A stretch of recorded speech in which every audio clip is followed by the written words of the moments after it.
In a time of dark persecutions and hidden mysteries, when the name of Christ was a life-threatening risk and magic ruled the hearts of many, a young woman of unshakable faith emerged, Justina of Antioch. Born into a pagan family, but touched by the words of Jesus, could bend. However, her days of peace were interrupted when a feared and respected sorcerer, Cyprian, tried to seduce her with his dark spells, believing no one could resist his power. But what he did not expect was to encounter in Justina a force that none of his dark arts could overcome. With every spell cast, the young woman made the sign of the cross texto padro, which by this faith, saw his own beliefs crumble and questioned how a young Christian could be so powerful. What he didn't know was that this encounter would lead to a surprising transformation, setting him on a path of conversion that would change his life forever. As the winds of persecution, 1:36 blew strongly over Antioch, Justina and Cyprian became symbols of resistance, facing torture and trials with a serenity that defied logic.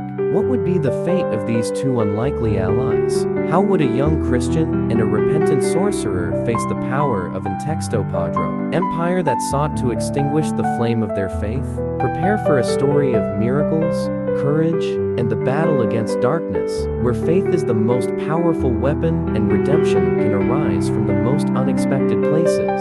Today on the channel, A History of Sainthood, discover Texto Padro, the emotional journey of Saint Justina of Antioch, and the surprising conversion of Saint Cyprian, a narrative full of twists that shows how even the darkest of hearts can be transformed by the light of God. In the heart of the 3rd century, a time marked by shadows of persecution and anguish for Christians, Antioch, a prosperous city of ancient Syria, saw a ray texto padro of hope and faith emerge in the figure of a young woman named Justina. Born into a pagan family, Justina was raised to follow the traditional customs of devotion to the Roman gods.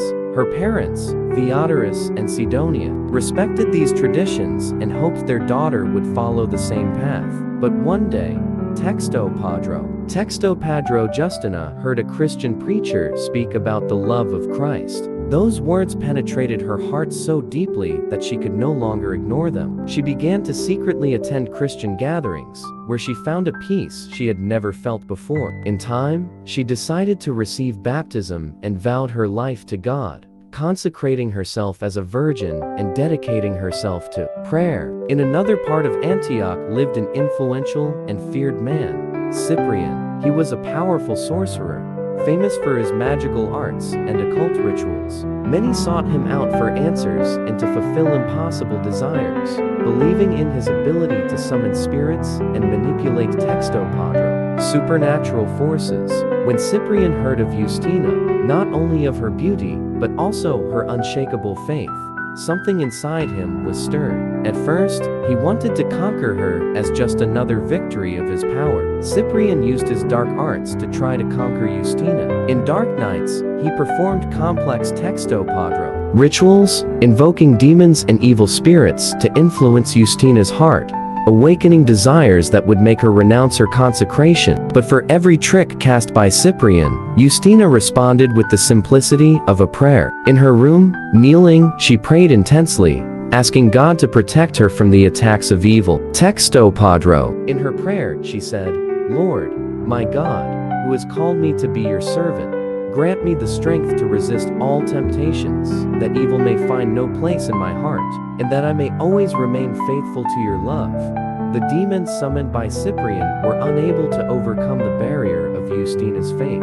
Instead, they were defeated and returned to Cyprian, Texto Padro, confessing that they could not approach the young woman because of her devotion. With each failure, Cyprian became more enraged and determined, but he also began to doubt his own beliefs. How could a simple young girl be stronger than he, a powerful sorcerer? One night, in one of his most powerful rituals, Cyprian invoked a demon Texto Padro. Texto Padroho promised to bring Justina to him. However, as soon as the evil spirit attempted to influence Justina, she made the sign of the cross and prayed with even greater fervor. The demon, powerless before the strength of her prayer, fled in desperation. Cyprian, seeing the failure, silently wondered, "How is it possible that a simple Christian is stronger than I?" Texto Padro, who is this God she serves, who even overcomes the powers of darkness? It was then that he began to realize that the magic he had so long revered was useless in the face of Christian faith.